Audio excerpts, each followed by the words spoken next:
Okay, hello. Hi, everyone. I think we are live now. Welcome at the 61st Pan-European Conference on Digital Education. So we are tuning in live on our Facebook and YouTube page with all of you. We are tuning in from Ljubljana. I have already asked you in the comments to let us know where are you from, where are you following us from. So I can see some comments from Romania, from Spain. I've also seen comments, hello from Croatia, from France, and so on. So please feel free to, keep the comments and keep the chat alive throughout the whole conference. Hello to everyone, and yes, of course, thank you for tuning in. So as I said, this is the 61st Pan-European Conference, and we have 4 presentations today. Before we will go to the actual presentations, we will also chat very quickly with all of the today presenters. But before that, let me just give you a few practical arrangements. And of course, the first one is that all of today's presentations are available to download at our Facebook group that is called Pan-European Conference on Digital Education. You can scan this QR code that you see on the screen, and it will take you directly there. Kindly invited to join and to keep the community alive, of course. But without further ado, let me present the presentation. So the first presentation today, we have using podcasts and vidcasts as innovative tools for educators by Diana Ionita from GEYC. So this will be our first presentation today. And then the next one, we have Energy Transition Action Day by Menkenhagen from Multivision EV. So the third presentation from today, we will have Danijela. The third presentation is, from Danijela Šajtar from primary school Čazma, and it's called RAZUM through Erasmus+, Small Schools, Big Opportunities. And then the fourth presentation, so last but of course not least, we have Magda Bakali, Stimmuli for Social Change, Educational Tools and Good Practices for Socioeconomically Disadvantaged Communities, Communities 3.0 Results. So these are today's presentations, but I would like to invite all of today's presenters to just quickly say a few words about themselves, to say hello, how are you, and so on. We will go in the order of presentations, so we will start with Diana. Hi, Diana. Hello, everyone. Thank you for having me. I'm the head of digital portfolio at GEYC, and I've been quite a number of times a participant in this pan-European conferences, digital education, learning a lot from the others. So I decided to pay forward and also share some of the things we are working on. Thank you for having me. Thank you so much. We are happy that you also decided, to present and also to to be an inspiration to all of those who are following us if they ever want to present their activities from the school. Okay, then we have Max. Hi, Max. Hi, everybody. Thanks for having me too. My name is Max Menkenhagen. I'm a moderator for basically political educational projects here in Germany. And I work for this non-profit association called the Multivision, and we go to schools to talk about societal change, sustainability, political education. Yeah, and it's my first time here in this Pan-European conference, and I'm really happy to share what we've been working on these past few months. Okay, thank you. We are also looking forward to it. Okay, so then we have Danijela. Hi, Danijela. Can we hear you? Okay, so for the moment, yeah, unfortunately, we can't hear you. We have some technical problems, but Danijela, you can just say hello to everyone so that, okay, you hear us. We will work with this throughout before your presentation, but now let's also say hello to Magda. Hi, Magda. Hello, everyone. Thank you for having me here. My name is Magda Bakali. I work for an organization called Stimmuli for Social Change. We're based in Thessaloniki. I manage European projects, and we have a lot of useful tools. We work a lot with teachers and educators in all levels. So I decided to share some of the tools that we have created in one of my projects, and I hope you find it interesting. Thank you again. Okay, thank you very much. So right now I will give Diana just a moment to prepare for the first presentation. I would also like to say to everyone that the link for the certificate of attendance will be active for 24 hours. So from today until tomorrow, 4:30.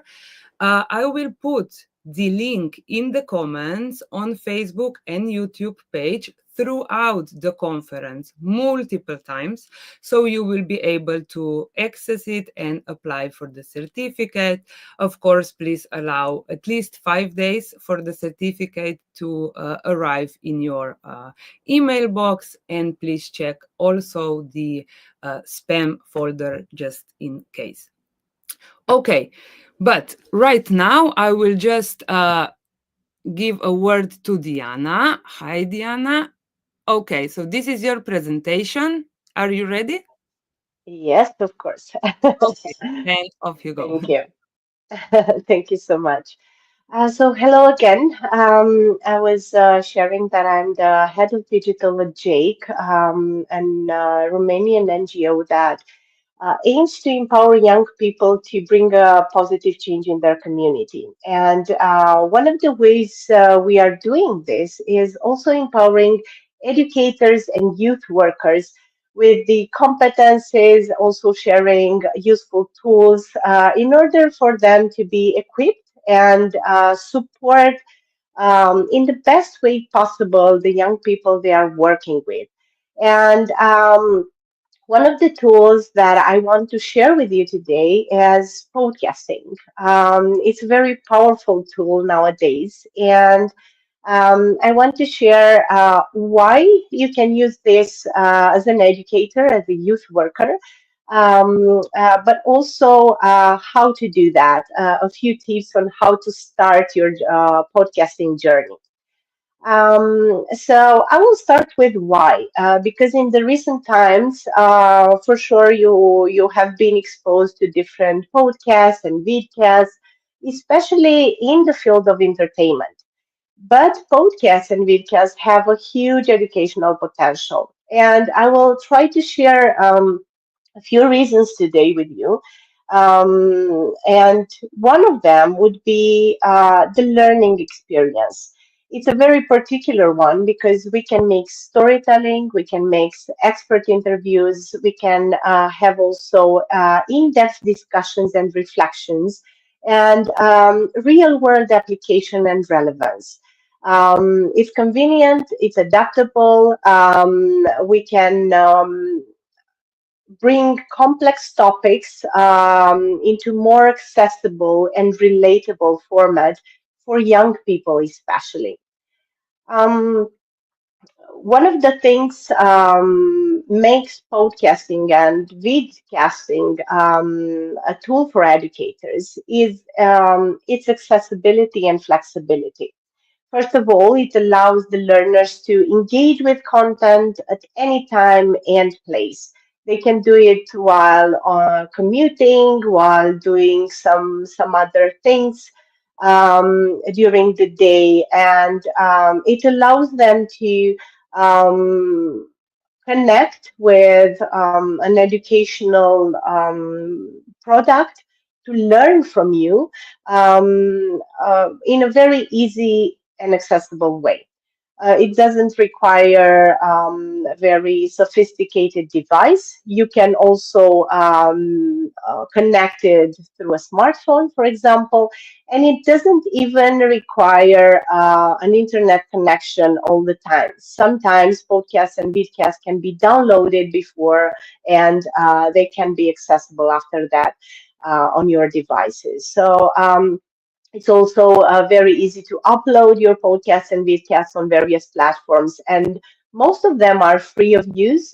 So as educators, as youth workers, you can choose to make this educational tools for young people free, so they can access it easily. Another important thing about podcasts and vidcasts is that they bring a lot of diversity. And in nowadays, this is very important to understand the topic, especially these hard topics nowadays, through a diverse range of perspectives and angles that you can bring through this particular format. You can bring in various voices that can showcase different ideas and also what's behind those ideas, why they think the way they do. Podcasts and vidcasts stimulate critical thinking, foster curiosity, and intellectual exploration because it's not as passive as, for example, watching TV.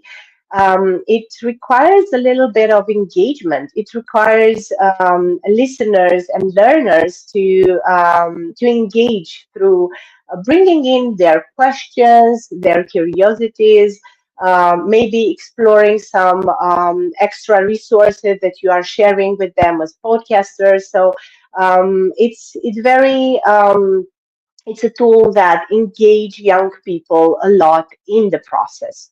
And I wanted to spend a little bit of time to share with you a little like more reasons why to choose podcasts and vidcasts as educational tools.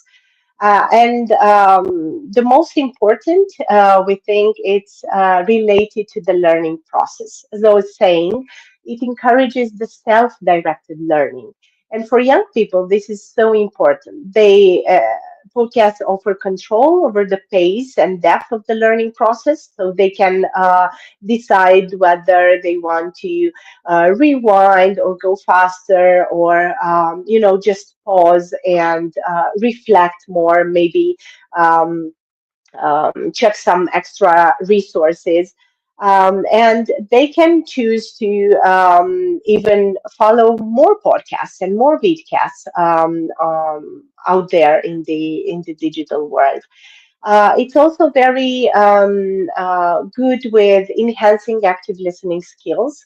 And studies show that the brain is more active while listening. So this conversational tone is very useful for auditory learning, especially addressing the auditory learning styles of your learners.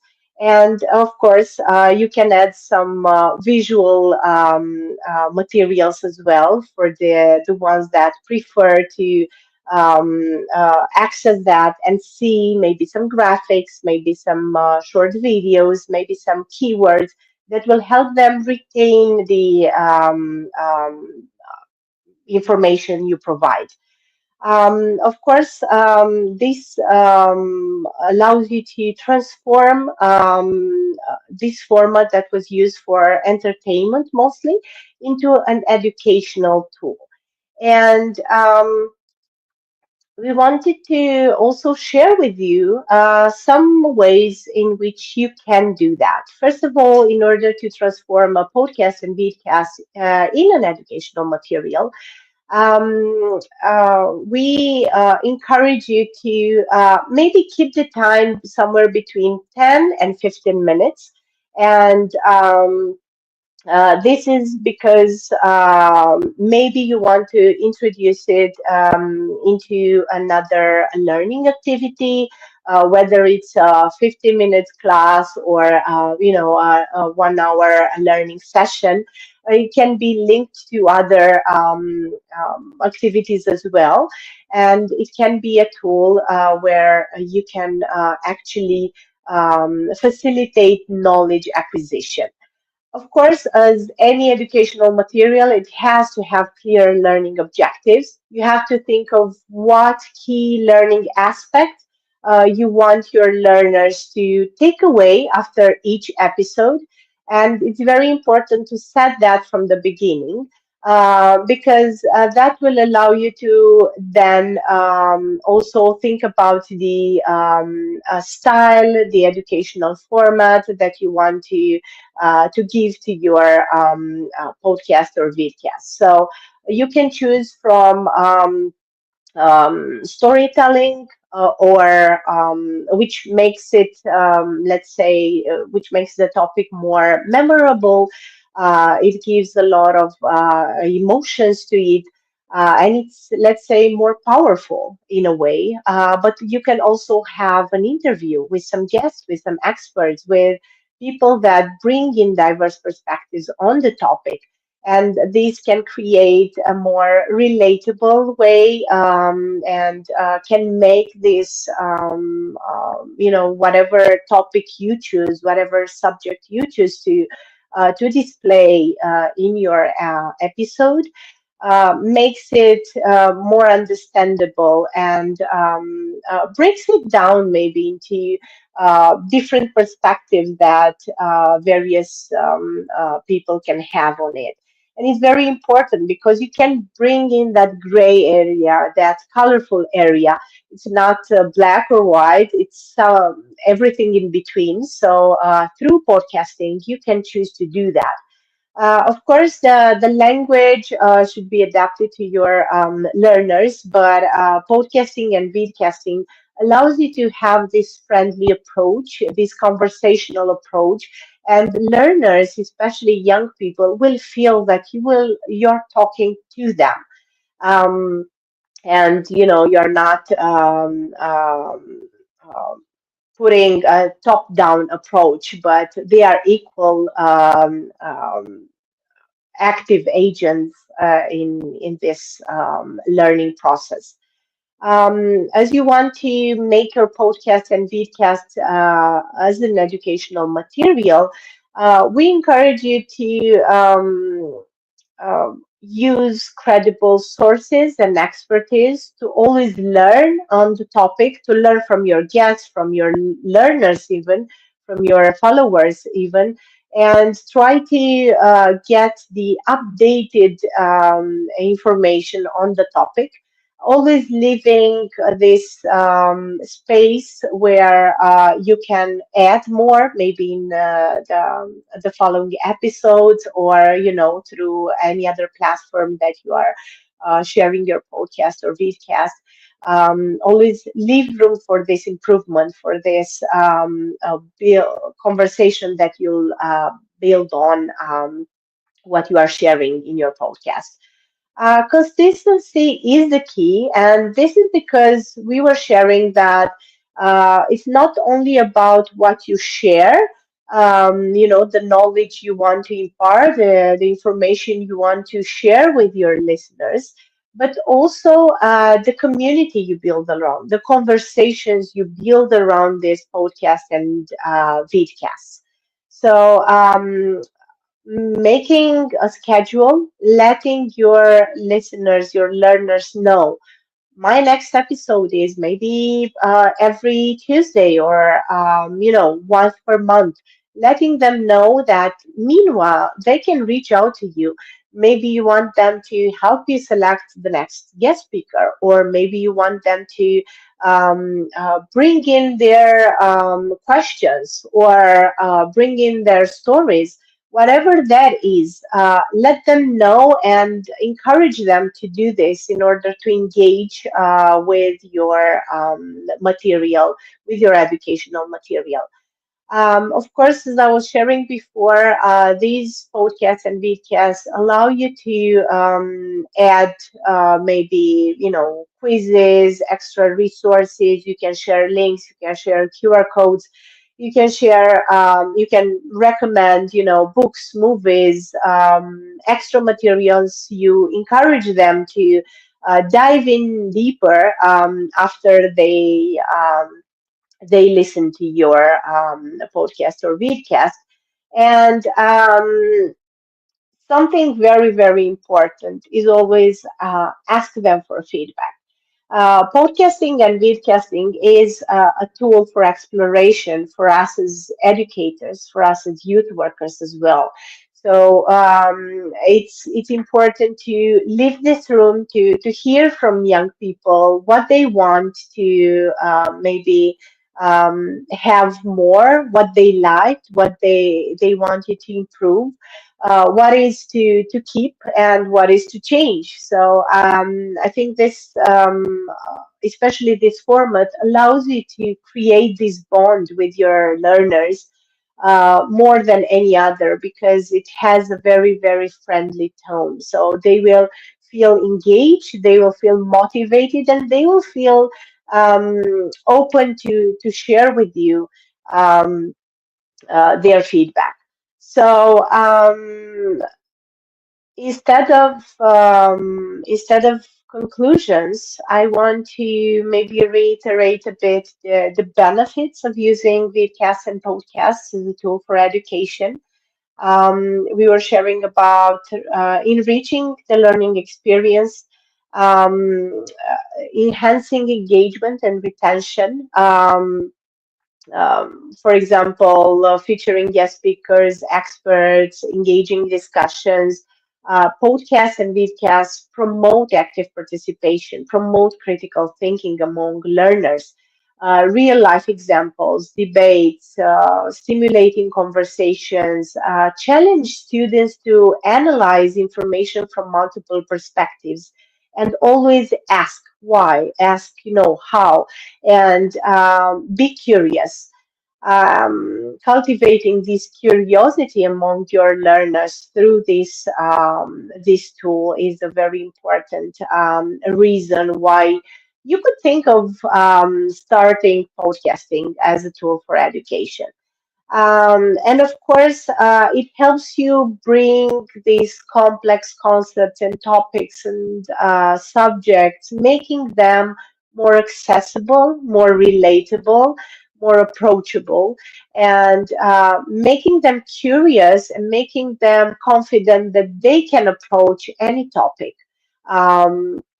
With this, genuine curiosity and making them confident that they can learn.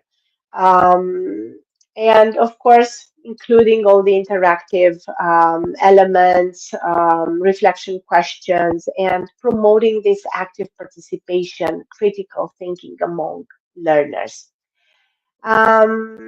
Hoping that it was at least motivating or inspiring for you to start podcasting and vidcasting. I also have some resources to share with you as we are currently part of DEMPOD project, and we are promoting the use of podcasts and vidcasts as innovative tool for educators. So scanning this code will get you to our DEMPOD platform. Democratic participation and civic engagement for young people in the Balkans through podcasts and vidcasts. And there you can access free resources that will help you learn how to start podcasting. And I have to say that you don't need very fancy equipment. You just need ideas and you need motivation to start.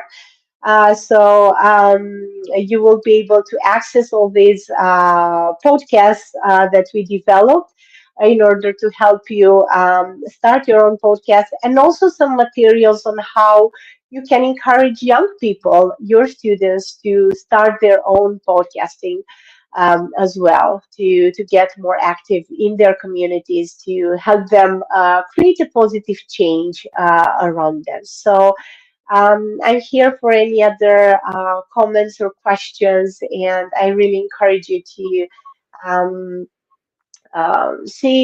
check more the resources. Thank you so much.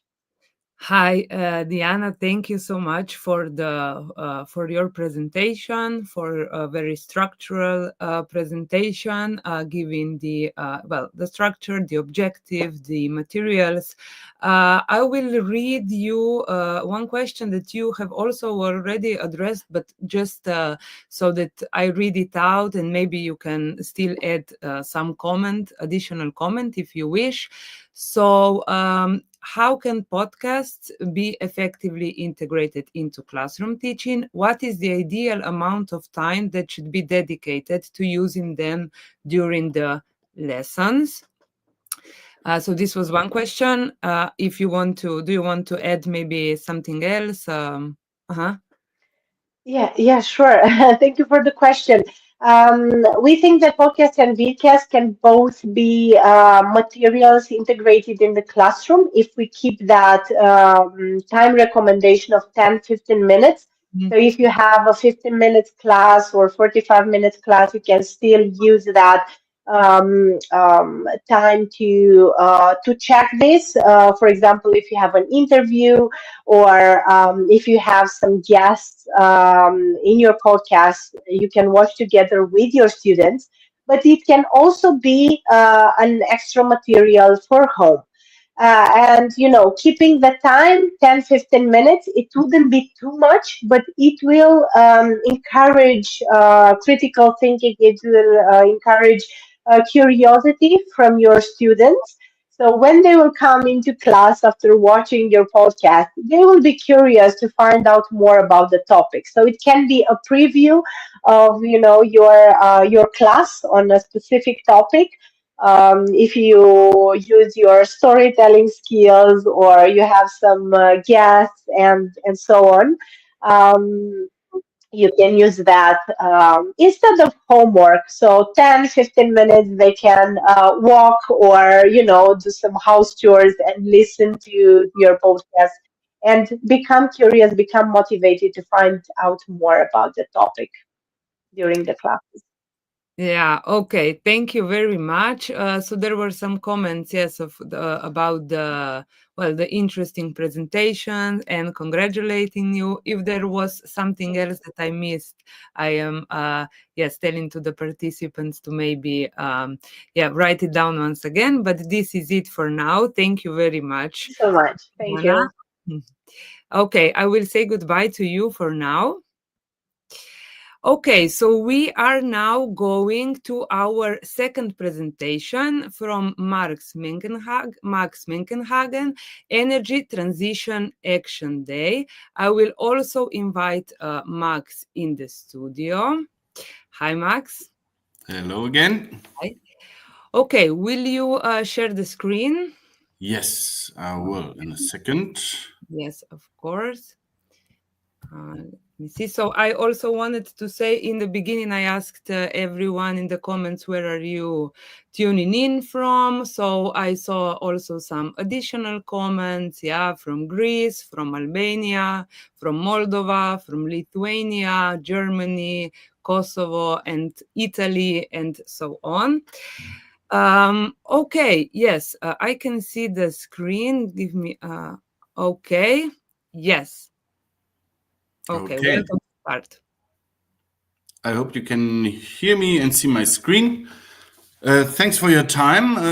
Once again, my name is Max. I work for a German non-profit association called Multivision, and we go to schools to facilitate project days or discuss with students, most of the times in cooperation with municipalities and sometimes also private companies who are active either in the field of energy transition or who are from the industry that has to live with the changes that are about to come. And we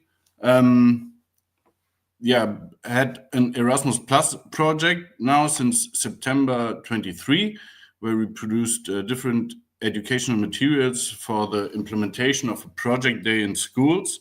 So we worked together with different European partners. So I'm really happy that I saw a lot of teachers from Romania and also some from Greece here, because those were also our partner countries. We had from Greece, a software development company focused on sustainability and energy-related topics, Akarion, who helped us with the online tool that I'm going to show you later. Then we had Gymnasium Kaditsas from Greece, like an urban school with a strong focus on issues of societal relevance and European values. And then Vasile Lovinescu College in Falticini, a large vocational school, originally with an agricultural focus, but now with wide fields from economics to technology. So we had very different partners, some more focused on project development, some schools. And what's the ETAD Day? Our main objective was to promote education for sustainable development. So we created this educational package that teachers can use to have a project day themselves. It entails very different materials and things that teachers can use for free. So we're gonna look into this later. And the idea was to provide knowledge on critical issues like climate change, energy transition. What does it mean for the transportation systems of the future, for the way we live in the future? And the idea is to empower students so that they know what is happening around them and also have the confidence to participate in societal change in order to achieve what they wish for their future. We divided the workload into different working packages. So the main focus today will be on the educational materials and the digital tool. But just to mention, we are now currently in a training and testing phase. So we already had some of the project days, which worked out really well in different forms. And I'm going to send a link later. So in case any one of you is interested in conducting a project day themselves, we're going to have some webinars where we show you how to use the material that we created on 12th of May. So I'm going to come to that later. Generally, we created interactive modules for e-learning. And now I'm going to show you some of the things we created. So for example, there on our website, you have many different contents, from a general introduction, what is energy transition, to more concrete questions, what are fossil fuels, what are their difference to renewable fuels, also always with some quiz options where students already can have a playful way of learning more about this energy transition. And as you can see here, there's much content that you can either use to enhance your own knowledge or to give to your students either in advance or for working after the project day. So this is like the first pack of materials that we offer. Then, as I said, we already tested it in some schools and offer teacher training. Generally, the project day, to give you an idea how it looks, is divided into like 3 or 4, depending on how you define it, different phases. So first is in preparation to use the online material to give a general glance of what the topic is and what the project day entails, including a quiz and some educational video animations. Then we have also a teacher's guideline document where all the information that you find online is also prepared to be printed out and help you in preparing for the project day. So here there's basically anything from general information to best practice examples in the different countries that participated. So right now the project is available in different languages. It's available in German, English, Greek, and Romanian. So all the information that you can see is already available in those languages. The second part is then that we prepared this role-playing game and an online tool, a digital tool that will help to actually get the students to become active. First part of the online tool, and also here we'll share what it looks like. It's available through smartphone, tablet, computer, whatever, is 11 questions where students can give a first impression what they think is already happening in their municipality. So questions from, do you feel informed well? Do you know about plans of your municipality to reduce greenhouse gas emissions, etc.? So you have this online survey kind of. Then the teacher can,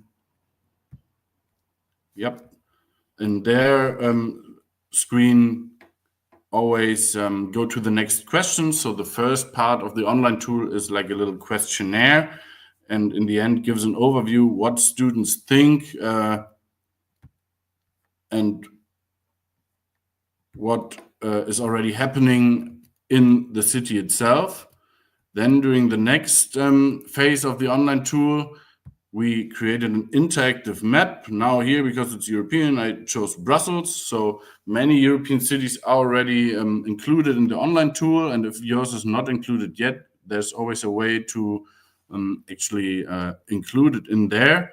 And in this second phase of the e-learning tool, students can then insert problems they see in their city. So it's already connected to the living reality of the students themselves. So here, for example, I could see bus stop is always broken. What could a climate-friendly solution be like?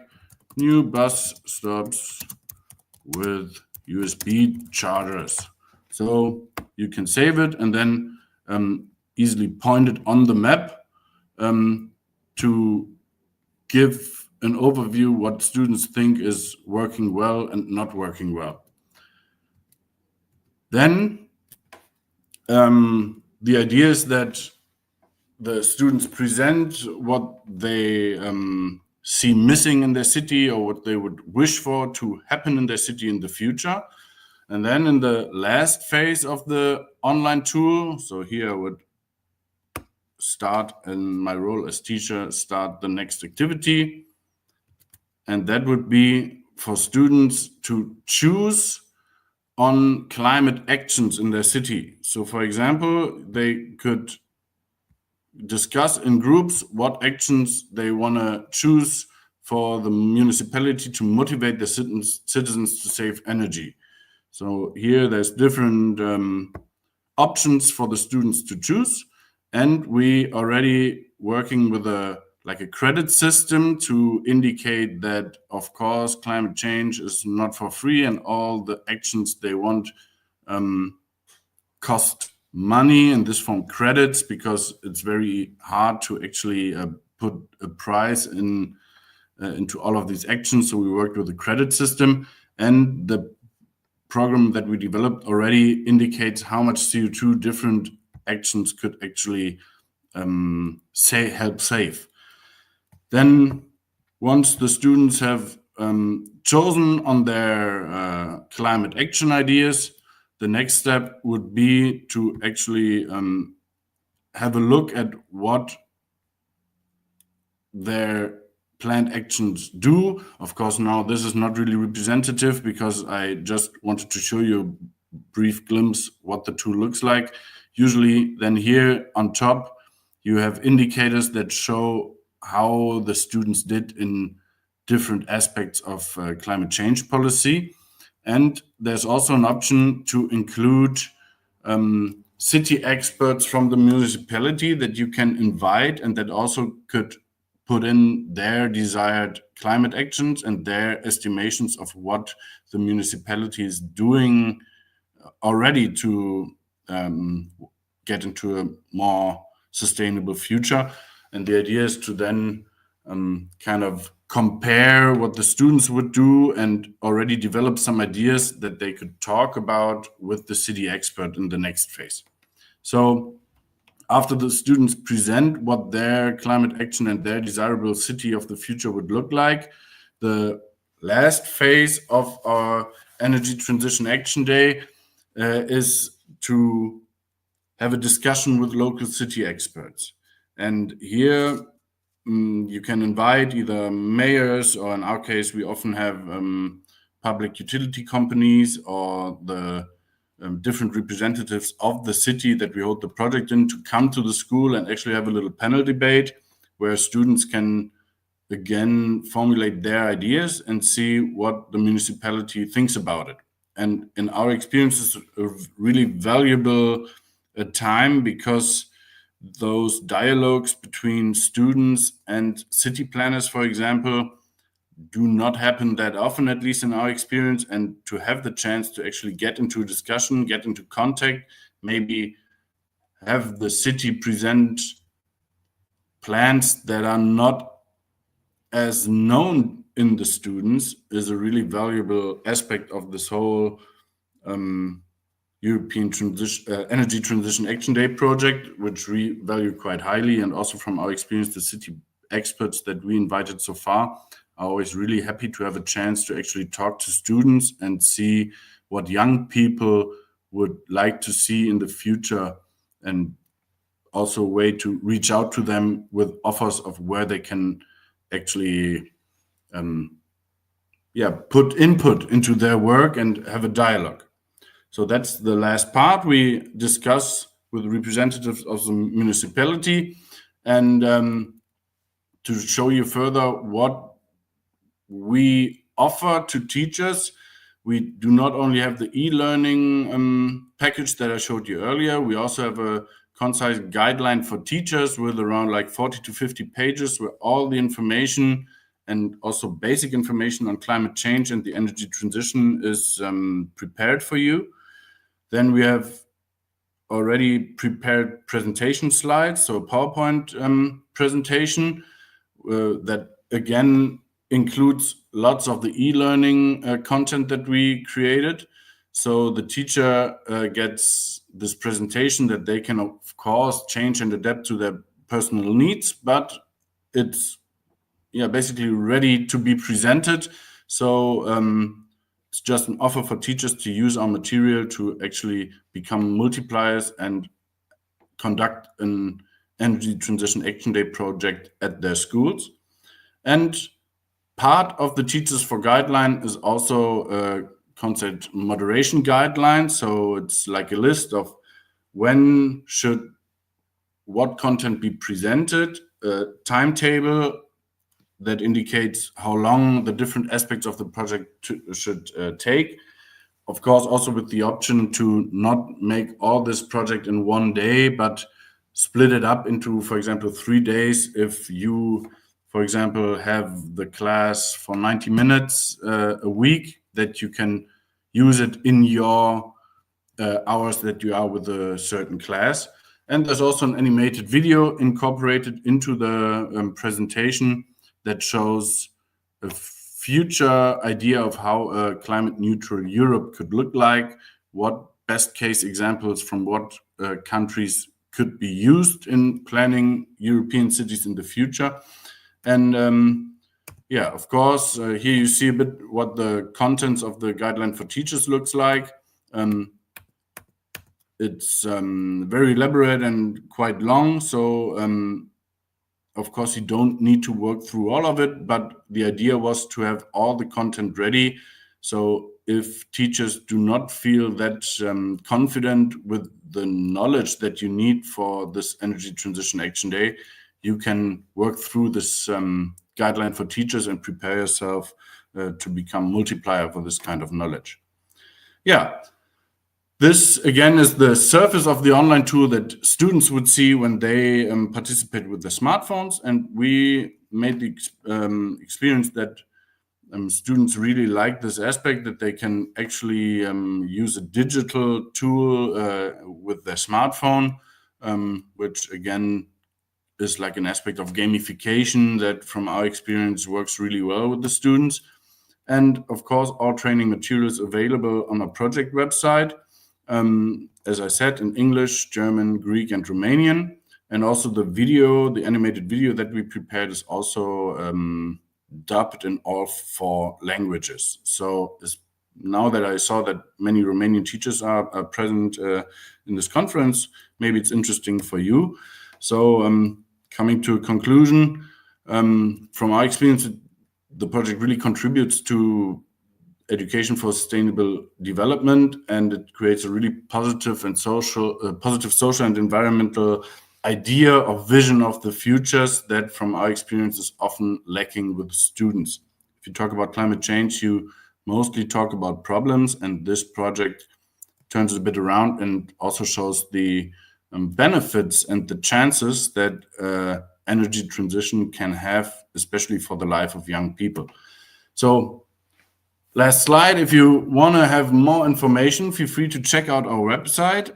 Feel free to contact us from the Multivision for more information. Also, the link for the registration form for our webinar will be in the chat soon.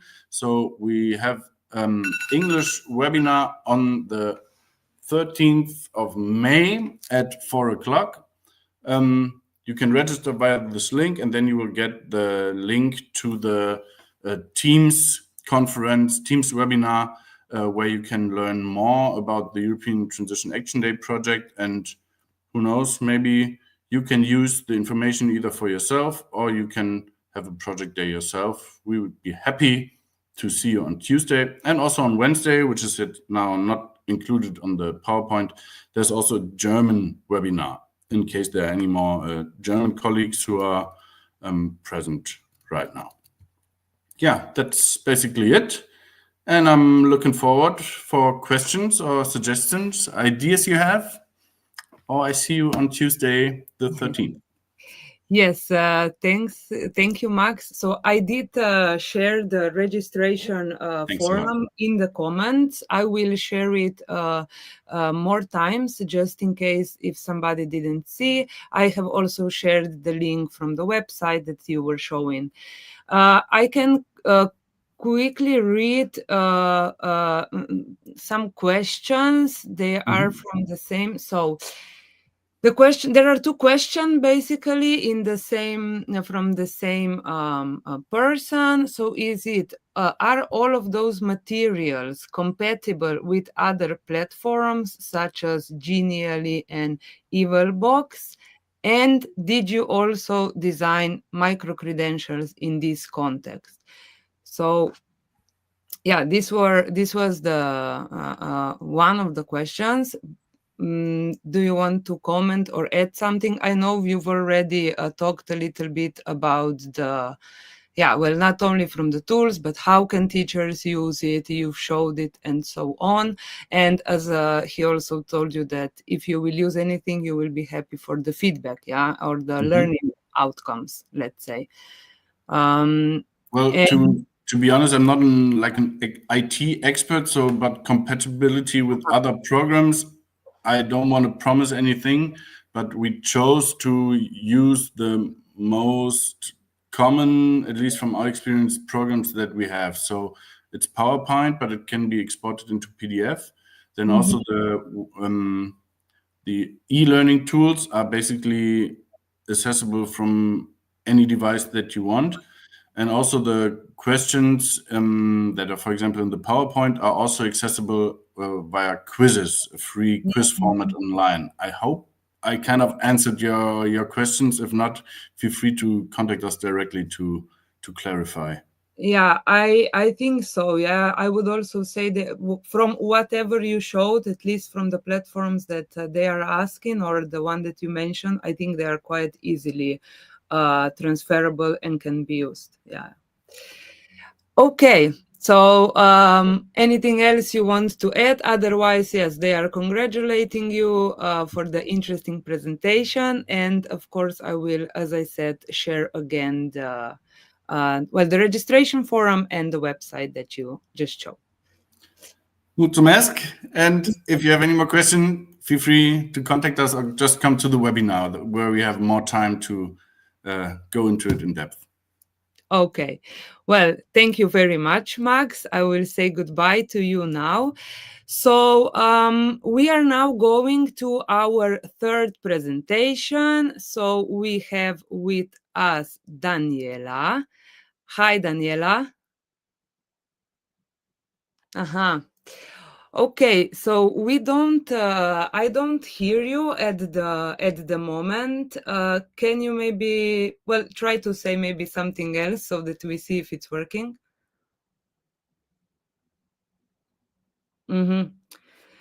Yeah.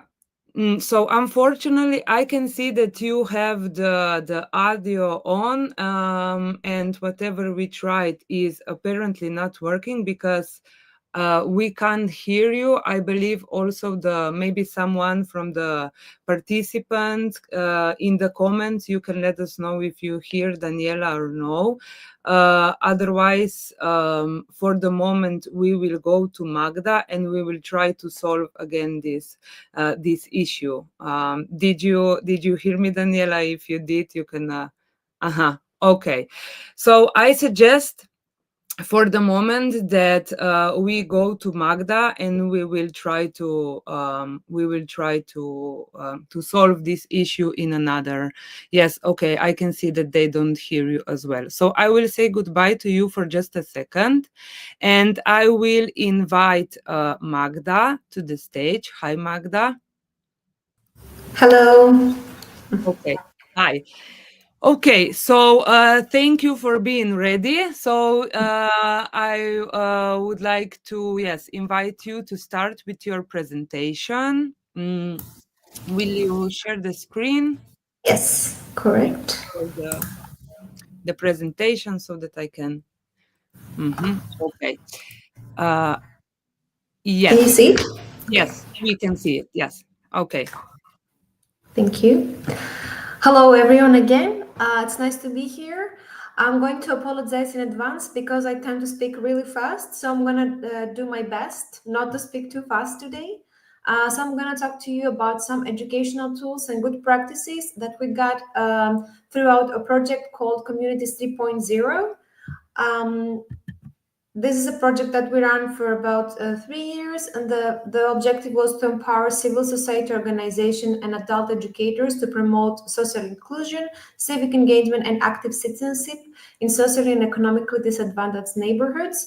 I would just like to point out that the term socially and economically disadvantaged neighborhoods can be translated in different languages, in different contexts, in various ways. In the Greek context, for example, which I researched, I used different terms to make sure that we use inclusive language. So the partners of this project were Mir Academy and Studiefrem Jandet from Sweden, and then JPES and Teatro La Giulia from Italy, and then No One Can Association from Bulgaria, and Stimmuli for Social Change from Greece. So we're all different organizations reaching different communities. We included people working as educators, as trainers, as counselors in communities such as Roma community in Greece and Bulgaria, but also communities of refugees and migrants living in different parts of Sweden, for example. Same with Italy, communities in different parts of Palermo in Italy were engaged in this project. So I'm gonna give you an idea of what we created. We did a field study and with interviews and focus groups. We analyzed the social inclusion initiatives across all countries so that we could see what we needed to focus on. And this was the foundation for developing our training resources, like this curriculum for setting up sustainable local partnerships. It's an educational framework designed to help organizations build sustainable collaborative local partnerships. I would like to point out here that the curriculum applies to different practitioners. It's available on this link. I will be sharing more later. We created curriculum and toolbox for creative neighborhoods. So as you will see in a minute, we have created a lot of, we have collected some good practices that can be used in non-formal education, but not only, that focus on creativity a lot.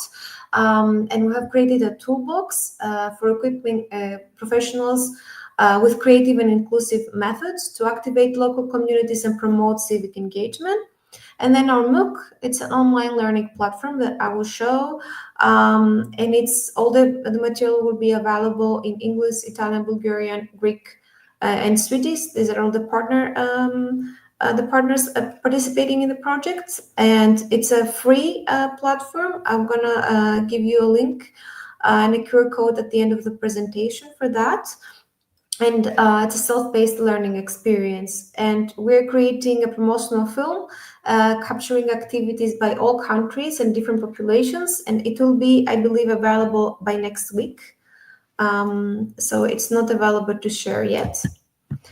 So the results can be found on this link and on the website of our project. I'm not going to show the website at the moment. I'm going to go through other parts. So this is our educational platform. I'm going to go through the slides and explain a few things for the sake of time, and I'm going to show you. And you can feel free to explore the platform yourselves. I think the link will be shared by Tina on the chat as well, so you will be able to check it out. We have created 2 courses. The first one is focusing on administrative capacity for community-based partnerships. And the second one, like I said, it's creative capacity of community-based partnerships. Today, I'm going to show you a few things, focus on a few things that I think might be applicable also to your field of work. And I'm going to give examples. So the contents, the way we have structured the platform is in modules. Its module includes theoretical background. It's not very long. Self-assessment exercises, and ideas box, and practical activities. The focus is on practical activities, and the goal is for our professionals using the platform to take ideas on methodologies and materials and equipment they might need to run the different activities. It's for everyone to learn, but also be able to use the tools. So in the first part, we have administrative capacity for community-based partnerships. So the focus is basically on assisting people to learn how to work together, but also to cultivate collaboration, because the goal was to make spaces and communities inclusive and engage people who are normally not engaged in, let's say, mainstream activities. In a lot of countries, I'm going to talk, I mentioned Roma people because I work with that population, with people who work with Roma people. So we worked in that community with educators who are working in schools there, but also with employment counselors. And we piloted some of these activities that we have created, that we have put on the educational platform, and the material focuses on strategies on cooperation learnings and development of sustainable communities, stakeholder engagement. What do we mean by stakeholder engagement? It means how do we reach out to others in the community, whether it is the municipality, whether it is other schools that we want to collaborate with, whether it is individuals or civil society organizations, that sort of thing. So we create a network. Then we have material on financial and operational capacity of the platforms. For example, we have information on how to fundraise, how to do project management. The ideas boxes, in my opinion, are some of the strongest points of this material. Because they give you ideas for example, how do you look into your community, what's available there? Do you know what's there? If you want to invite professionals to do a presentation in your space or in your school, who is around? That sort of thing. And the service design for socioeconomically disadvantaged neighborhoods, again, is about how to build a relationship and trust, and how to design anything from your activities to your products, if you're making any products, and make them inclusive. The second part, which I think can be and is applicable to non-formal and formal education, is creative capacity for community-based partnerships. So we have a part of the module focuses on legislative framework for social inclusion. Like, what do we mean when we talk about social inclusion? Civic engagement and active citizenship. There is activities, like one activity here is about who is an active citizen and who is not, what defines this person. And we have included ideas for activities that are engaging and interactive for adults or for younger adults or younger people, if they can be adapted. The activities we have included here usually require a facilitator, so they are to be used in classrooms and in bigger spaces, not by one person. And then there is a human rights perspectives on social inclusion section, and this and it's part of the MOOC. And some of the a very good practical exercise in my it focuses on the implementation of a human rights workshop, and that's a very good exercise again for educators to use in class, because you can look into how what kinds of human rights, how do we define human rights, or make your students think about that. And then there is the last section is focuses on agenda 2030 and social inclusion, and the ideas. Some ideas that are included there, some activities are a human library. I'm not sure if you're all familiar with this methodology. Is when you bring in people who share their stories instead of having actual libraries, and people can hang around with these human books and hear their stories. One very successful case of this human library was a neighborhood-based human library organized here in Thessaloniki 2 years ago, and people shared neighborhood stories from the old times to the more recent times. There's also a body mapping exercise that can be used for students or for adult students, if we're talking about adult education organizations, to explore issues difficult to discuss, such as emotions or identity or roles, like how do I feel now that I'm a parent or a grandparent, or different kinds of things that people experience in their lifetime. And one of the best parts again of the platform is the best practices. We have again divided them into best practices for administrative best practices and then creative best practices.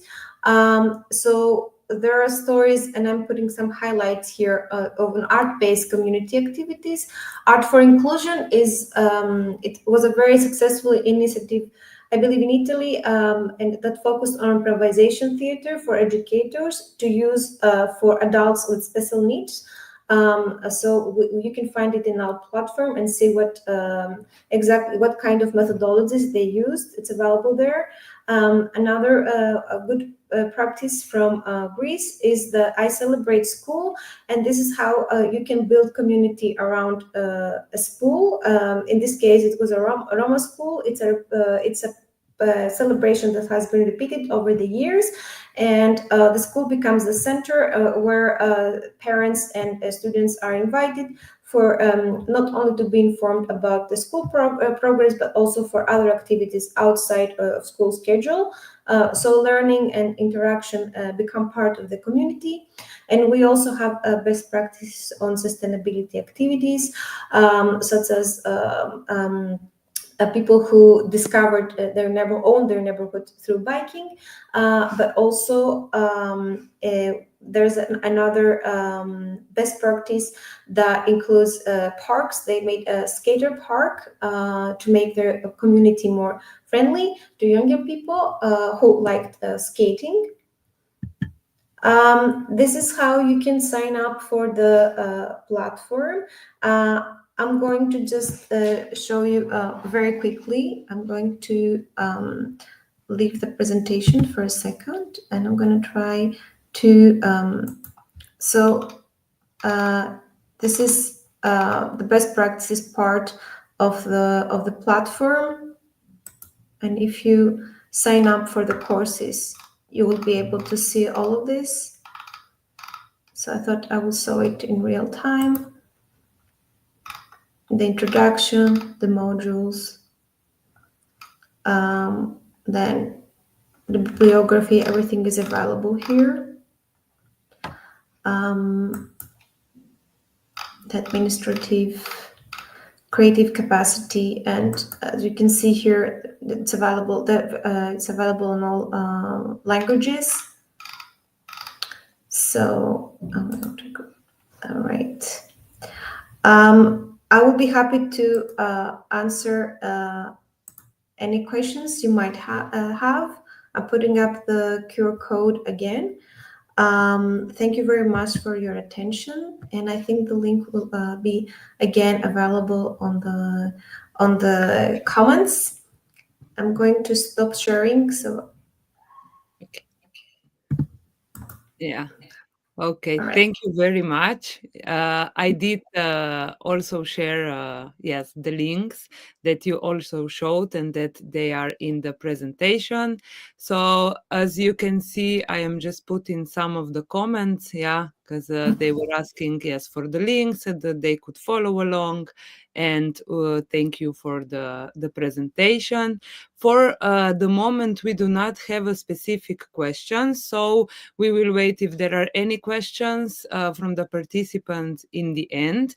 We will now go to our last and fourth presentation, and so hopefully now the audio will work, but thank you very, very much. Thank you. Okay, so I would now like to invite Danijela, and we can try one more time if the audio is working, if we have resolved something. Maybe you can.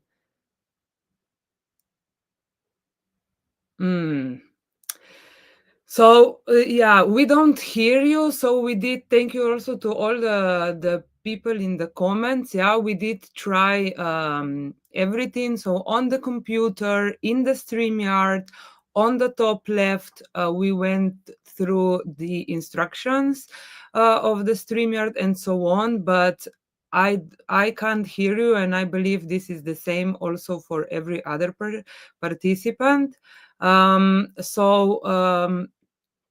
Unfortunately for today, I don't think that we will be able to have your presentation, Danijela, but we will find, of course, the time to during next conferences, because we were really looking forward to your presentations. I do apologize for to the participants and also to you. We seem not to find the real problem why the audio is not working. But before we conclude, I will also invite all of the presenters once again in the studio. Yeah, hi. Yes, I just firstly, Max, I think you would like to add something on the question for your presentation about the credits, right? Yes, I think I understood the compatibility aspect a bit wrong beforehand. The credit system used in our tool is not in any form convertible to a real credit system, whether ECTS nor carbon crediting system. It's more, it's calculated. There's a reason behind what option gives how many, costs how many credits and saves the amount of carbon emissions, but it's not translatable into any real credit system. It's more a tool to show students that credit action costs something, and you cannot choose everything, because then the budget of the municipality is going to be over stressed. So it's more a general indicator and a motivation to make a decision, to discuss within the group, and then decide on what actions they prefer. Okay, yeah, thank you very much. I have also now put in the comments the evaluation forum, the feedback forum, which we are asking to all of those who are listening today to us to evaluate the conference, so that we can have a feedback, so that we can maybe change, improve something, and so on. Okay, is there anything else from any of the presenters today that you would like to add? No, just that I was also inspired by Max and Magda's presentations, and I'm looking forward. I already opened the resources, and I'm looking forward to diving into those. So, yeah, thank you once again for having me, and thank you all for the inspiration. Thank you. Yeah, I would also like to say thank you, to each and every one of you for your for taking the time, and also for your presentations, how you explained how your work can be used, how it can be applied, what are the outcomes, and what are you striving for. All of the links that you shared are in the comments, and they are also in your presentations that are in the Facebook group. So once again, I am just saying to all the participants that they can download it there. I saw a question from a person who said, what if I don't have Facebook? So I am telling now that you can write to info skupinaprimera.si, and we will forward the presentation if you whichever you want to have. So feel free to write on our info email. And okay, for us, all the information is available on the website for free. So feel free to use it, download it. We are happy to spread all the information and the tools that we created. So use Same it. for us. You're happily invited for the webinar. Okay. You can visit our website as well for communities. Everything is free as well on the platform. Thank you, Max, for bringing it up. Okay, so thank you very much. We will now say goodbye. Thank you to all of you who have tuned in. And of course, you are also welcome at the next Pan-European conference, which will happen on the 29th of May, last Thursday of May. Okay, thank you and bye.